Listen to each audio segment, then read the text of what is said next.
तो viral season 2 के episode number 20 में आप सबका स्वागत है। तो इस वीडियो में मैं वायरल एट मानवा का चैप्टर नंबर 47 पूरा एक्सप्लेन करूंगा। तो अगर आपने इससे पहले के एपिसोड्स को नहीं देखा है तो उन वीडियो की लिंक मैंने डिस्क्रिप्शन में दे दी है। तो पिछले एपिसोड में हमने देखा था कि जो यॉलहैन है उस ब्रिज के ऊपर से छलांग मार लेती है, जिसे देख सारे लोग काफी ज्यादा हैरान हो जाती है। अब आगे तो चैप्टर के स्टार्टिंग में जो यॉलहैन है वो ये सारी बातें अपने मन में सोच रही थी। यॉलहैन कहती है कि मुझे बचपन से ही फोटो खींचना काफी ज्यादा पसंद था, क्योंकि वो काम काफी ज्यादा अच्छा था, क्योंकि उससे हम अपने किसी भी मोमेंट को कैप्चर कर सकते थे। लेकिन जो मेरी मदर थी उन्हें फोटो खींचना बिल्कुल भी पसंद नहीं था, क्योंकि मेरी मदर एक ब्रोकन डॉल की तरह थी। उन्होंने अपने सपने को काफी पहले ही त्याग दिया था और एक वायलेंस के कारण अपनी सारी स्पिरिट भी गवा दी थी। पर इन सब के कारण थे मेरे फादर ड्रिंक करने के बाद मेरे मॉम को काफी ज्यादा मारते थे, जिनसे उसके फेस की हालत काफी ज्यादा बुरी हो जाती थी। मेरी मदर के फेस की हालत इतनी ज्यादा बुरी रहती थी कि वो अपना चेहरा खुद आईने में भी नहीं देख पाते थे, और इसी कारण से उन्हें फोटो खींचने से काफी ज्यादा नफरत थी। और इसीलिए हमारे पास हमारी मदर की एक फोटो भी नहीं थी। यहाँ हम वांगू को भी देखती है जो अपने मदर से कहता है कि मदर अब यहाँ से निकल जाओ, आखिर आप इतना सब क्यों सहना चाहते हो। उसकी मदर उसे मना कर देती है। वांगू उससे फिर से कहता है नहीं, हम सब यहाँ से निकल जाते हैं। उसकी मदर उससे कहती है नहीं वांगू, आखिर तुम ये सारी बातें सोच कैसे सकते हो, वो तुम्हारे फादर है। या यॉल की आवाज आती है। यॉल कहती है कि हमने अपने मदर को कई बार मनाने की कोशिश की कि वो यहाँ से निकल जाए, लेकिन हमारी मदर ने इस बात के लिए हमेशा में मनाही किया, क्योंकि वो नहीं चाहती थी कि हमारी हालत काफी बुरी हो। उन्हें मेरी और वांगू की काफी ज्यादा चिंता थी। लेकिन ये सारी बातें जो मैं सोच रही थी वो बिल्कुल गलत थी, क्योंकि मेरी मदर एक नंबर की सेल्फिश थी। यहाँ हम देखते कि यॉलहैन के मदर ने यहाँ पे कुछ सुसाइड कर लिया था, क्योंकि उनके ऊपर काफी ज्यादा अन्याय हो रहा था। फिर हमें वांगू की आवाज आती है। या वांगू कहता है कि हमारी मदर एक नंबर की सेल्फिश थी। उन्होंने इतना सब करने के पहले ये बिल्कुल भी नहीं सोचा कि उनके कुछ बच्चे हैं जिनकी रिस्पॉन्सिबिलिटी उन्हें उठानी थी, लेकिन उन्होंने ऐसा नहीं किया और यहाँ पे कुछ सुसाइड कर लिया। मैं उस टाइम पे बस यही चाहता था कि यॉल को इन सारे मेमोरीज से दूर रखूं और अपने मदर को एक स्काई डॉल बनते देखूं। लेकिन मेरी मदर जाते जाते भी हमें एक सीख देके गई। मेरे मदर ने कहा कि इस दुनिया में सरवाइव करने के लिए जो हो सकता है वो करो। पर शर्म की बात तो ये थी कि फ्यूनरल के टाइम पे भी हमारे पास हमारी मदर की एक फोटो भी नहीं थी। मैं तो चाहता था कि मैं उसी दिन अपने फादर को मार दूं, लेकिन मैंने देखा कि वो वहां पे फुट फुट के रो रहे थे। यहाँ पे हम यॉलहैन के फादर को देखती है जो यहाँ पे रो रहे थे और कह रहे थे आखिर तुमने ऐसा क्यों किया, अब मैं तुम्हारे बगैर कैसे रहूंगा। लेकिन मैं वादा करता हूँ कि मैं अब से बेटर पर्सन बनने की कोशिश करूंगा। हमें वांगू की आवाज आती है। वांगू कहता है कि हमने अपने मदर को गवा दिया था, लेकिन मैं नहीं चाहता था कि यॉलहैन अपने फादर को भी गवाए। लेकिन मैं काफी गलत था। मुझे पता चला कि इंसान इतने जल्दी नहीं बदलते।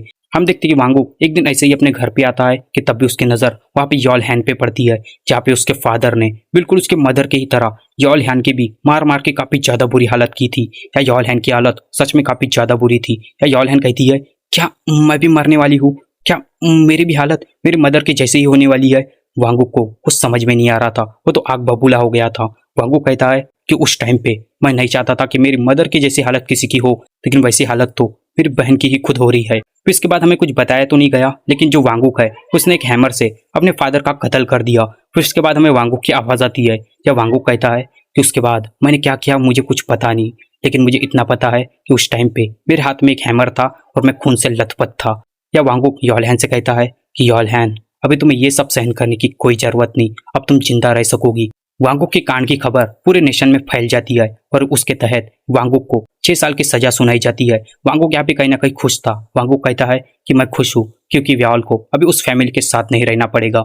इस सजा के तहत यह वांगू को उस जेवलिन सेंटर में भेजा जाता है, जहाँ पे कुछ क्रिमिनल जैसा उसका वेट ही कर रहे थे। वो सारे लोग वहाँ पे वांगू को पकड़ लेते आए और कहते हैं कि ये वही बंदा है जिसने अपने फादर के हाथ तक काट दिए थे। ये एक नंबर का शीट है, शायद उन लोगों ने इसे सही जगह पे भेजा है, क्योंकि अभी हम इसके साथ जो भी करने वाले हैं वो सारी बातें ये डिजर्व करता है। इन सबका लीडर खड़ा होता है और कहता है कि तो अभी से ही इंचार्ज करना स्टार्ट कर दे। यहाँ हमें वांगू की आवाज आती है। वांगू कहता है कि मुझे पता था कि उस टाइम पे मेरे साथ क्या होने वाला है, लेकिन तब भी मुझे मेरी मदर की बात याद आती है कि जब मेरे मदर ने कहा था कि इस दुनिया में सरवाइव करने के लिए जो हो सकता है वो करो। फिर हमें कुछ आवाजें आती है। फिर अगले पैनल में हम देखते कि वांगुक ने उन सारे बंदों को नॉकआउट कर दिया था। या वांगुक कहता है कि मैंने उन सारे बंदों को नॉकआउट कर दिया, लेकिन फिर भी मुझे यॉल के काफी ज्यादा डरावने सपने आते थे, क्योंकि भाई जो यॉल है वो इतने सालों में यहाँ पे वांगुक से जेल में मिलने भी नहीं आई थी, इसलिए वांगुक यॉल के ऊपर काफी ज्यादा गुस्सा था। वांगुक कहता है आखिर यॉल इन 2 सालों में मुझसे मिलने क्यों नहीं आई, कहीं वो मुझे भूल तो नहीं गई, शायद वो मुझे भी अपने फादर के जैसा ही समझती है, शायद वो मेरे बिना ही खुश है। आखिर मैंने ऐसा सब कुछ किया है क्यों, मैंने जो भी किया सिर्फ उसके ही लिए किया, लेकिन यॉल तो काफी ज्यादा मतलबी निकली। शायद वो किसी क्रिमिनल भाई के साथ नहीं रहना चाहती, या वांगुक को यॉल के ऊपर काफी ज्यादा गुस्सा आ रहा था।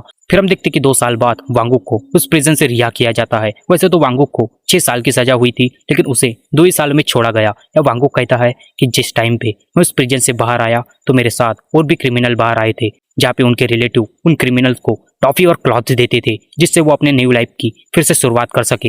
लेकिन यॉल तो आज के दिन भी मुझसे मिलने नहीं आई थी। या वांगुक गुस्से में कहता है, तो यॉल तुम आज के दिन भी मुझसे मिलने नहीं आई, इसलिए मैंने वापस स्नो को ही खा के अपनी न्यू लाइफ की शुरुआत की।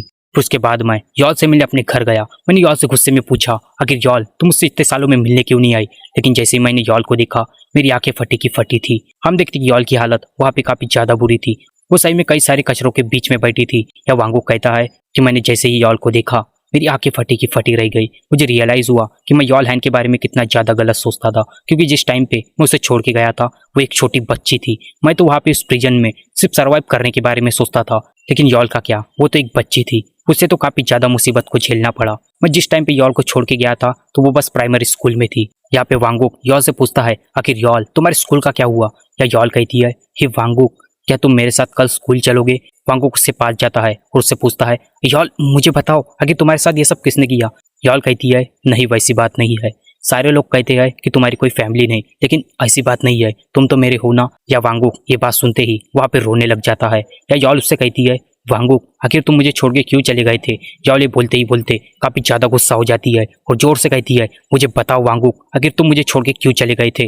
वांगुक वहाँ पे यॉल को गले लगा देता है और उससे कहता है, मुझे माफ करना यॉल, आज के बाद मैं तुम्हें छोड़ के कभी भी नहीं जाऊंगा और जिंदगी भर तुम्हारा साथ दूंगा। यहाँ में पता चलता है कि यॉल का उन सारे कोड़ों में रहने का कारण एक ही था कि यॉल को वहाँ पे किसी तरह का डिसऑर्डर हुआ था, जहाँ पे इंसान अपने आप को काफी ज्यादा लोनली फील करने लगता है। इसलिए वो अपने आजू बाजू चीजों को फेंकता बिल्कुल भी नहीं और उन्हीं चीजों के बीच में घिर के बैठा रहता है। जैसे यहाँ पे यॉल हैन बैठी थी उतने सारे कचरों के बीच में।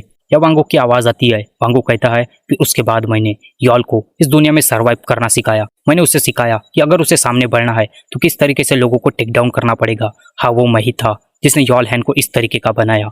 मैं चाहता था कि मैं यॉल हैन को बताऊं कि लोगों को टेक डाउन करना काफी गलत बात है, लेकिन मुझे किसी बात का डर था कि अगर यॉल को ये बात पता चली तो वो कहीं मेरे खिलाफ ना हो जाए, और मैं यॉल को खोने से डरने लगा। मैं यॉल हैन को खोना नहीं चाहता था, लेकिन जब हमारी सच्चाई सबके सामने आई तब मुझे यूट्यूब को क्विट करने का एक रास्ता मिल गया। लेकिन यहाँ पे एकदम से ये सब बदल कैसे गया? यहाँ पे वांगुक उस ब्रिज के नीचे यॉल हैन को आवाज लगाता है। या वांगुक जोर जोर से यॉल का नाम चिल्लाने लगता है। तभी पीछे से वहाँ पे हॉबिन, रूबी और स्नाइपर भी आ जाती है, जो वांगुक को पकड़ लेती है, क्योंकि वांगुक यहाँ पे भी ब्रिज के नीचे से कूदने की ट्राई कर रहा था। या हॉबिन, ये सारे लोग उसे पकड़ लेती है, लेकिन तब भी हमें वहाँ पे यॉल हैन नजर आती है, जो यहाँ पे पानी में तैर रही थी। यॉल हैन कहती है कि तुम बेवकूफ हो, तुम्हें क्या लगता है कि मैं ऐसे ही मर जाऊंगी? तुम ऐसे सोच भी कैसे सकते हो? मैं वो हूँ जो पहले ही मर चुकी हूँ। मैंने अपनी लाइफ में इतना कुछ सहा है कि मैं मर ही नहीं सकती, और तुम्हें क्या लगा मैं तुम्हारी बस बातों से मर जाऊंगी? तुम एक नंबर के बेवकूफ हो। या यॉल को देख के सारे लोग काफी ज्यादा हैरान हो गए थे। यहाँ पे यॉल इन सबको काफी ज्यादा गाली दे रही थी, वो उस पानी तक को गाली दे रही थी। फिर यॉल वहां से तैरते तैरते यहाँ पे पानी के किनारे आ जाती है। तभी हॉबिन, स्नाइपर और रूमी यॉल के पास आती है। यहाँ पे हॉबिन यॉल से पूछता है, हे यॉल क्या तुम ठीक हो? तभी यॉल कहती है, आखिर तुम सब यहाँ पे कर क्या रहे हो? तभी रूमी या यॉल को देख के रोने लगती है। हॉबिन उससे पूछता है, हे रूमी आखिर तुम रो क्यों रही हो? यॉल बिल्कुल ठीक है, अभी तुम्हें रोने की कोई जरूरत नहीं। तभी रूमी कहती है, नहीं हॉबिन वैसी बात नहीं है, मैं इसलिए नहीं रो रही, मैं तो चाहती थी मैं यॉल हैन को डूबने से बचाऊं, जिससे मुझे कम से कम 100 मिलियन व्यूज तो आ जाते। ये बात सुन के यॉल काफी ज्यादा गुस्सा हो जाती है और कहती है, तो अच्छा तुम सब ये चाहते थे, लेकिन तुम एक नंबर के बेवकूफ हो। तुम्हें क्या लगता है मैं तुम्हें ऐसे ही माफ कर दूंगी? ऐसा हो ही नहीं सकता। तुमने जो कुछ भी किया है उन सबकी सजा तुम जरूर भुगतोगे। लेकिन हम देखते कि बोलते ही बोलते या यॉल की नजर ग्यूल पे जाती है, और या ग्यूल को देख के यॉल की फट जाती है। वो यहाँ से निकलने लगती है और इन सबसे कहती है, तो मैं तुम्हें अभी छोड़ रही हूँ क्योंकि मेरा नाखून काफी ज्यादा दर्द कर रहा है। या हॉबिन भी काफी ज्यादा शौक रह जाता है और कहता है, आखिर ये ग्यूल को देख के भागी क्यों? तभी स्नाइपर कहता है, शायद इसे भी आई फ्लू होने का डर है, इसलिए यहाँ से ये चुपचाप निकल गई। यहाँ पे वांगुक यॉल को उठा के अपने साथ घर ले जाने लगता है। यहाँ पे यॉल वांगुक से कहती है, ये क्या वांगुक तुम लड़कियों को भी मार सकते हो? वांगुक कहता है, नहीं, और मैं ऐसा काम फिर कभी करने भी नहीं वाला।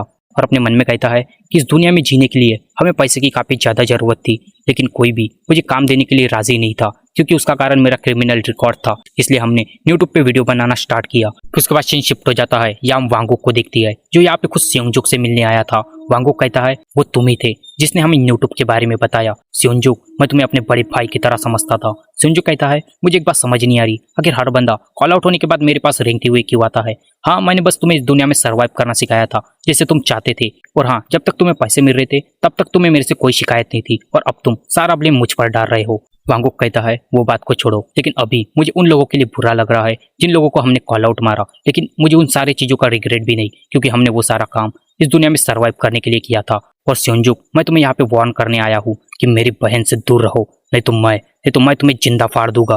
और इसी के साथ ये चैप्टर और ये एपिसोड यहीं पे एंड हो जाता है। तो ये था वायरल सीजन 2 का एपिसोड नंबर 20। तो अगर आपको वीडियो पसंद आई तो इस वीडियो को लाइक करना, वीडियो को शेयर करना और सब्सक्राइब करना मत भूलना। मिलता हूँ नेक्स्ट वीडियो के साथ, उसी के साथ। あらあら、さようなら。